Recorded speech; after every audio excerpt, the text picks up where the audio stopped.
Hello बच्चों, let's see this question. The question says the image of a point P 2 comma 3 in the line mirror y equal to x is the point Q, and the image of Q in the line mirror y equal to 0 is the point R x comma y. Then find the coordinate of R.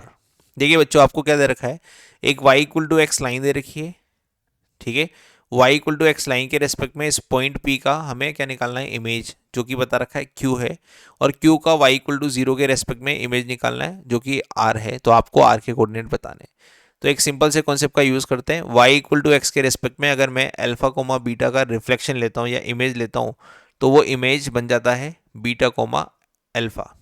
और दूसरा concept, अगर मैं y equal to 0 जो कि x access है, तो x axis के respect में अगर मैं किसी पॉइंट का इमेज लेता हूँ, जैसे कि 1,2 का अगर हम इमेज लेंगे, तो ये पॉइंट बन जाएगा, डिस्टेंस तो सेम रहे और 90 डिग्री है, तो एक्स की वैल्यू तो सेम रहेगी और वाई की वैल्यू नीचे आ जाएगी, -2 बन जाएगा। मतलब एक्स कोमा वाई का बन जाएगा एक्स कोमा माइनस वाई। ये दोनों कॉन्सेप्ट हम यूज़ करेंगे यहाँ पर। तो हमें दे रखा है वाई इक्वल टू एक्स के रेस्पेक्ट में पी पॉइंट का कोऑर्डिनेट और पी पॉइंट का इमेज। तो ये पी पॉइंट हमारे पास है 2,3, तो इसका इमेज है क्यू, तो क्यू का बन जाएगा 3,2 बन जाएगा। और सिमिलरली इस क्यू का y इक्वल टू 0 के रेस्पेक्ट में अगर मैं इमेज लूंगा, तो इमेज में क्या आएगा, ये रिफ्लेक्शन सेम आएगा इस तरह से। तो x कोऑर्डिनेट सेम रहेगा, दैट इज 3, और y कोऑर्डिनेट हो जाएगा -2।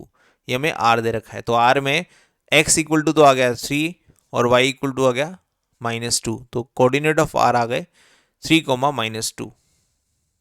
तो यहाँ पर कॉन्सेप्ट हमने की कॉन्सेप्ट कौन सा यूज़ किया, एक y equal to x line के रेस्पेक्ट में रिफ्लेक्शन कैसे निकालते हैं, एक एक्स एक्सिस के रेस्पेक्ट में रिफ्लेक्शन कैसे निकालते हैं, उन दोनों कॉन्सेप्ट का यूज़ करते हुए हमने आर के कोऑर्डिनेट निकालनी है 3,-2। Hope you understand this. Best of luck.